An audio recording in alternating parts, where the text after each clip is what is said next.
Hey, Raymond here from the Beginner Photography Podcast, and today I'm going to share how a Rubik's Cube helped make me a better photographer, the lessons that I learned, and how you can become a better photographer too. So let's get into it. Welcome to the Beginner Photography Podcast with Raymond Hatfield, the podcast dedicated to helping you grow your photography skills. Raymond interviews the world's top photographers in their field to ask questions that will get you taking better photos today.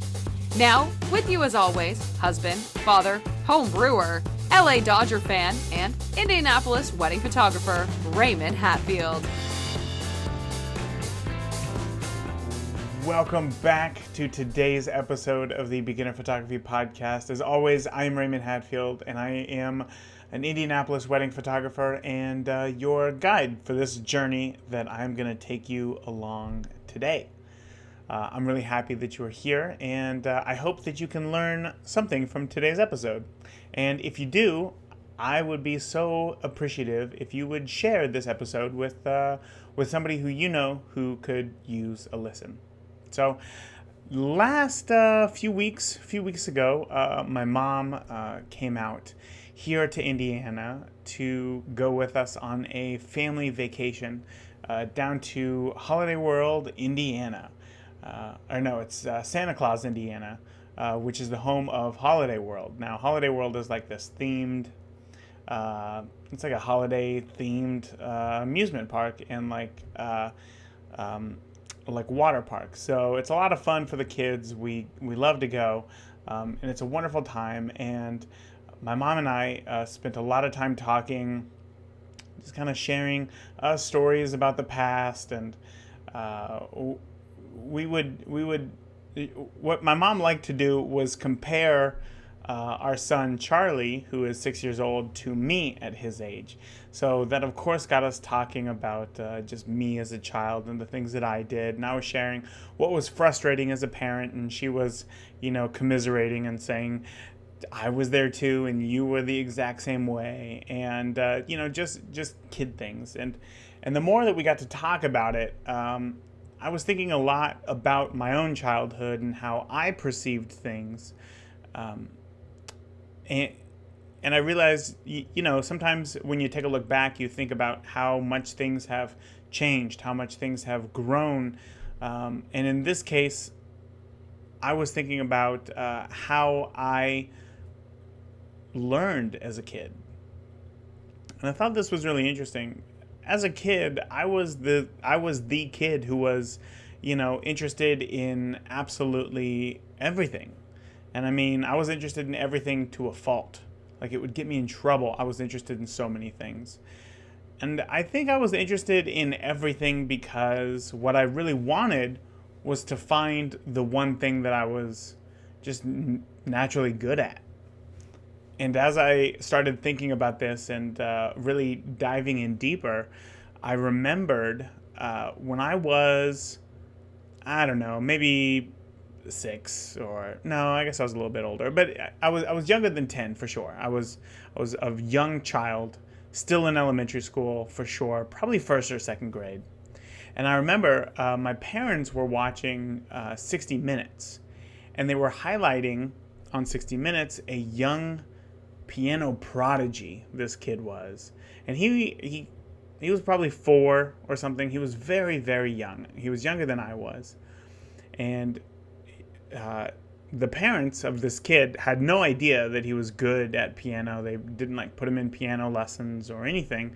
They were just at a friend's house, and the friends had a piano, so the kid sat down and they realized that he could pick things up just by hearing it, and he could mimic it back on the piano almost immediately. This kid had a real ear for it, and again, he was really, really, really young, probably 4. But they kept calling this kid, a natural. They kept saying, "Oh, he's such a natural. This is amazing. He's natural. He's naturally great at piano." And it almost seemed as though they were playing down how extraordinary it was that a 4-year-old was playing pieces on the piano that seasoned pros struggled with. And looking back, maybe they didn't. Maybe they weren't playing that down. But as a kid, all that I picked up on was that how this kid was a natural. He was naturally good at playing the piano. He found what he was naturally good at, and it was completely by accident.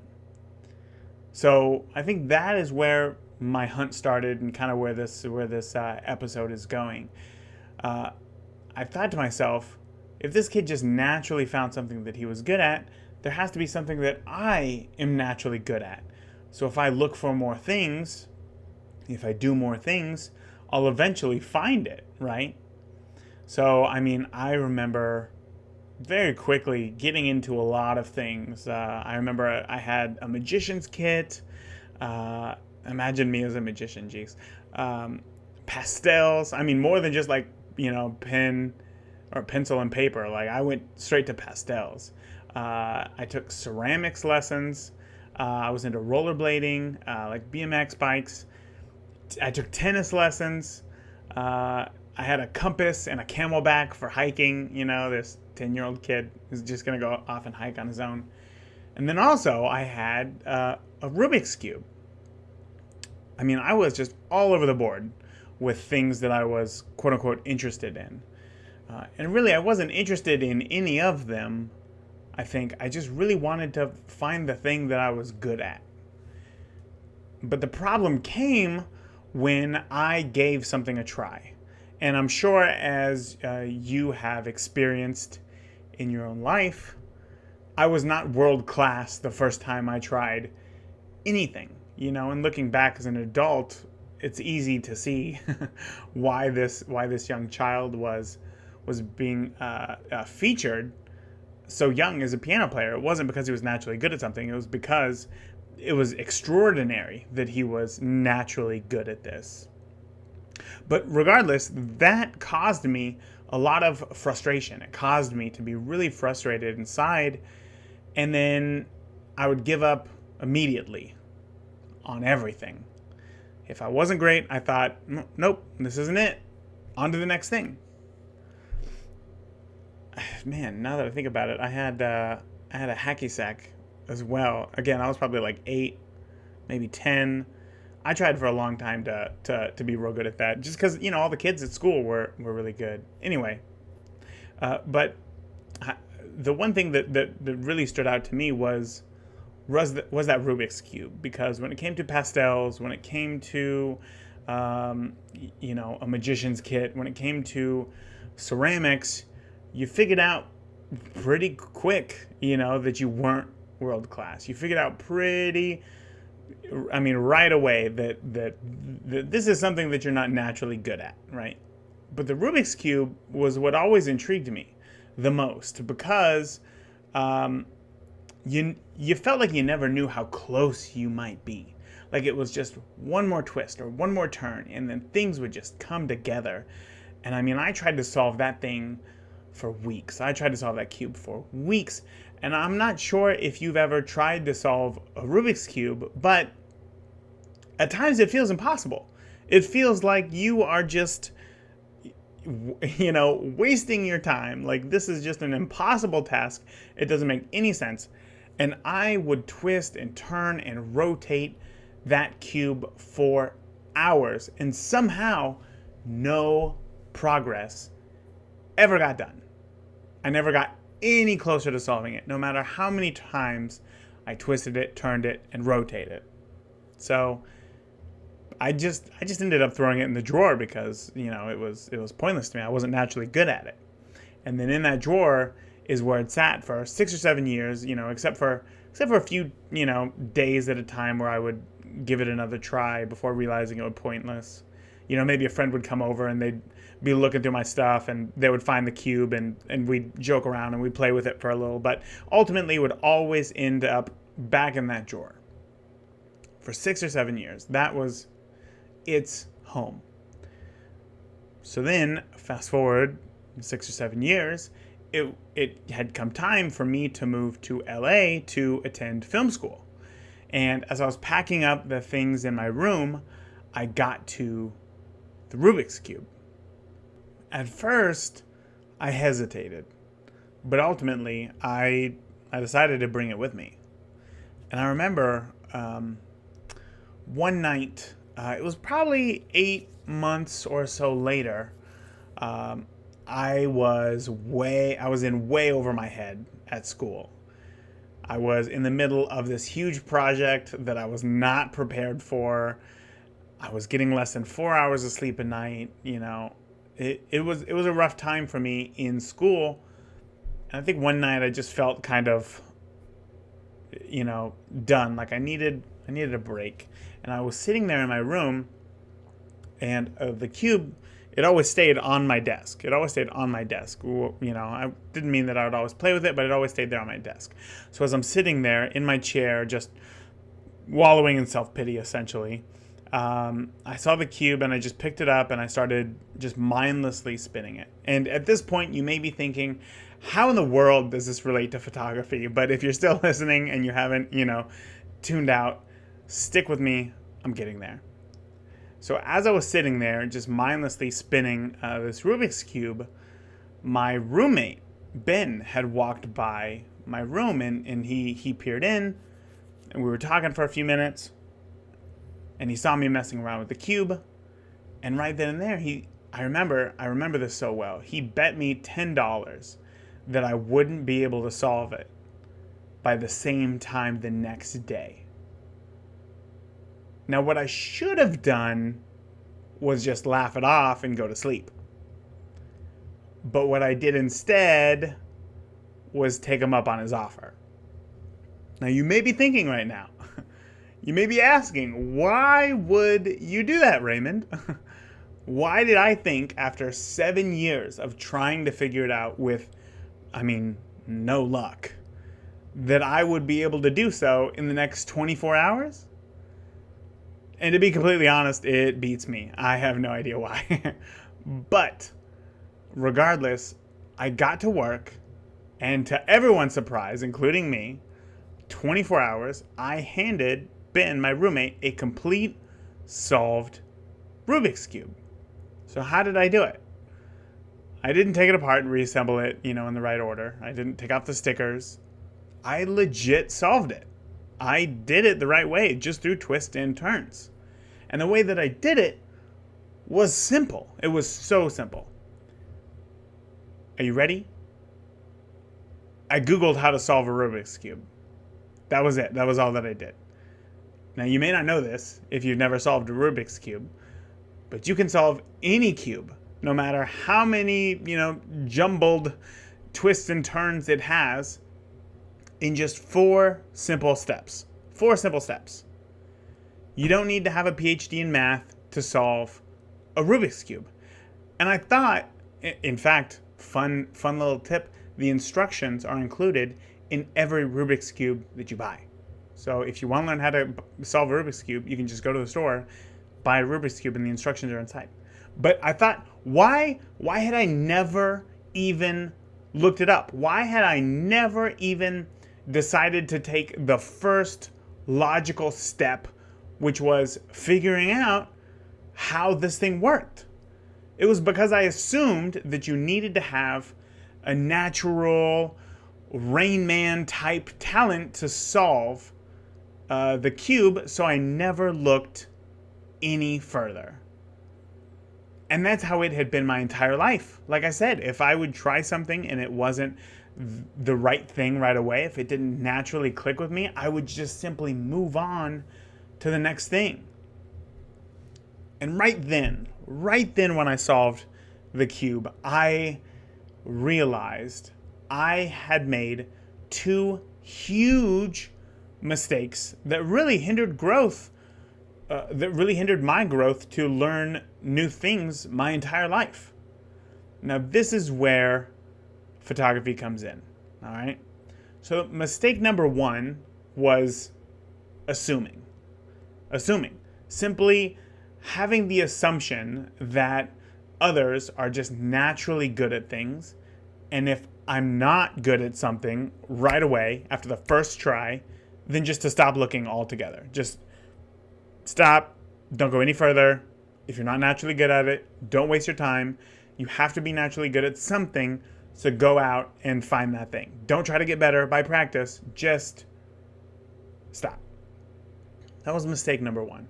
And mistake number two was just trying to figure it all out myself. I mean, clearly, the 7 years of trying on my own and not completing the cube, well, it didn't work. It didn't work. Irrefutable. It did not work.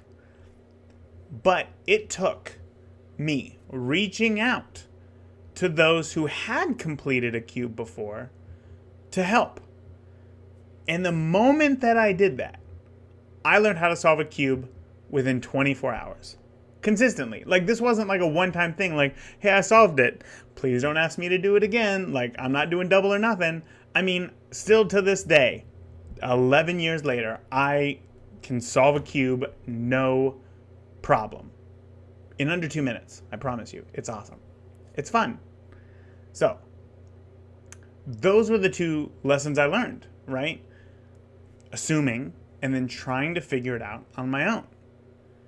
And I've found this to be the case for everything. If you reach out and you get that help, you will be able to figure out things so much faster than you would if you just went out on your own. And again, I found this to be the case for everything from building a fence, losing weight, and especially in photography. And I don't want to say that I know how you feel, because I don't. I'm not you. But I can say that I am an introvert. I hate to inconvenience people. It is one of my... It scares me to death to inconvenience people. I hate to ask people for things.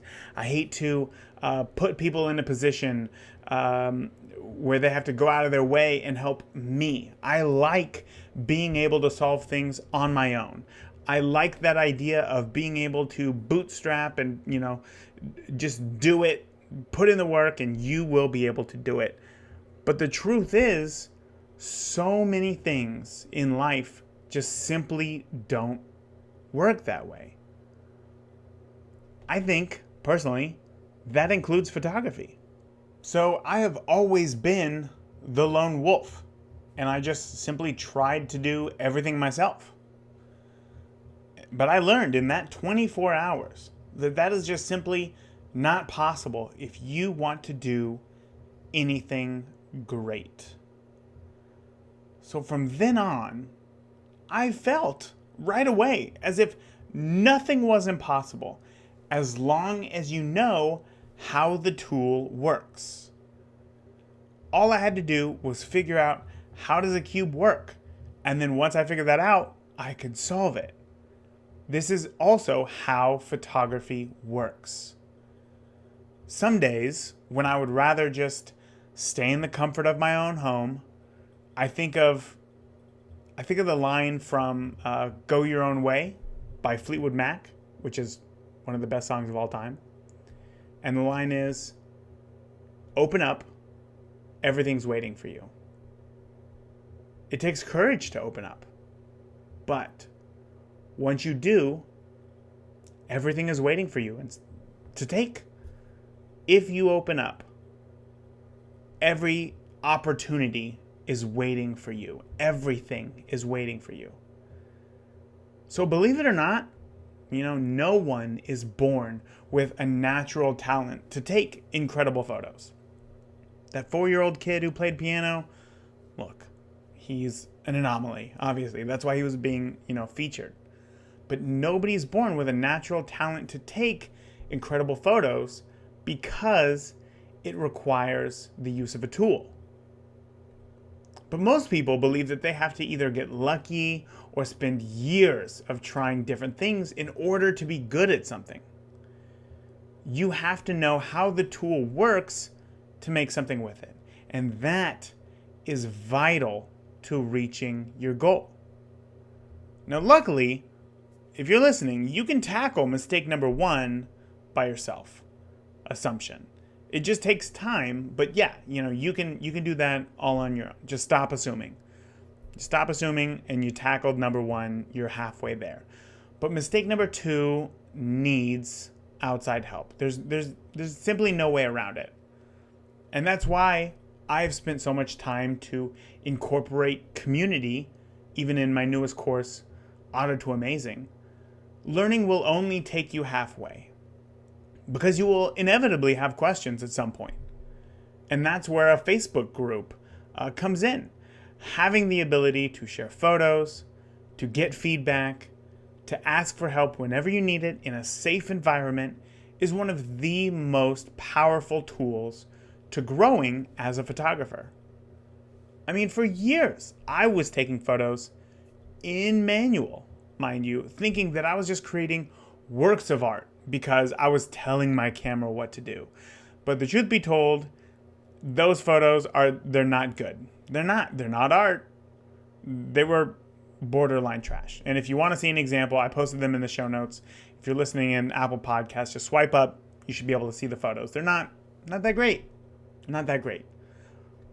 But once I joined an online community, once I started sharing my photos, once I started to get feedback from others, that is what really took me, that is what it took for me to really feel like I understood photography. And that's everything. That is everything. And for that reason, and for that reason alone, my course Auto to Amazing has been kind of built around the Facebook group setting. Now you can learn more about Auto to Amazing by simply heading over to learn.beginnerphotographypodcast.com. And to make the whole thing more fun, everyone who enrolls in the course by July 31st will be entered into a raffle where I'm giving away $1,365 worth of photography prizes. Prizes like a Canon Nifty 50, backup hard drive, memory cards, a 1-year pro Play into Cloud Spot online galleries, which is more than a $400 value alone. And I'm also giving away copies of Mark Silber's new book, Create: Tools for Seriously Talented People to Unleash Your Creative Life, and many more prizes. There are 25 prizes in all, and everybody who enrolls in the course will be entered to win. And now, enrollment in Auto to Amazing closes in just a few days. If you're listening to this the day that it goes out, enrollment closes July 31st. So if you want to enroll, just head over to learn.beginnerphotographypodcast.com and you will see Auto to Amazing right there. So whether you're like Gwyn, a listener who finds most benefit from going to in-person photography meetups, or maybe you're more like me and like the comfort of online groups, whatever is right for you, you need some way to you need to find some way to share your work in a way that allows for feedback. Don't go asking for feedback right away, but you need to find a safe place where you can accept feedback. Now, you can go to meetup.com, which is not a dating site, I promise, and you can probably find 30 photography meetup groups within your community.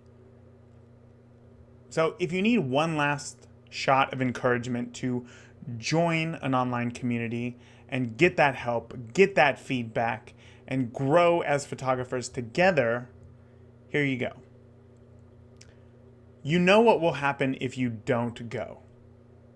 You know what will happen if you don't join a community. Nothing. Nothing will happen. You will stay exactly the same. But you don't know what will happen if you do go.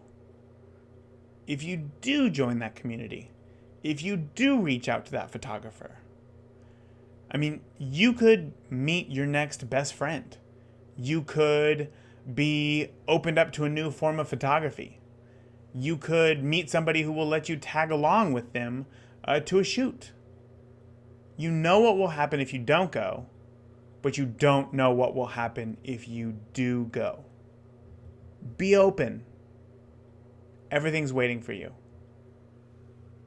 See what I did there? I tied back in that Fleetwood Mac reference. Yeah. Okay. Anyway, that is it for this week. I hope that this episode helped change your mindset in some way. I hope that if you were stuck feeling as if photography was hard, as if it was complicated, as if you weren't naturally good at it, so why Do you even continue to try?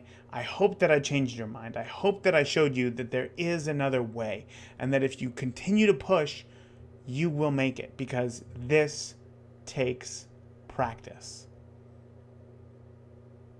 So that is it for this week. If you want to see a video of me solving a Rubik's Cube, head over to the show notes, and there's a video right there that you can check out. So that is it for this week. Until next week, I want you to get out. I want you to keep shooting. I want you to focus on yourself. And I want you to be safe. All right, that's it. I love you all. If you enjoyed today's podcast, please leave us a review in iTunes or your favorite podcast player. And continue the conversation with Raymond and other listeners of the podcast by joining the Beginner Photography Podcast Facebook group today. Thank you. We'll see you again next week.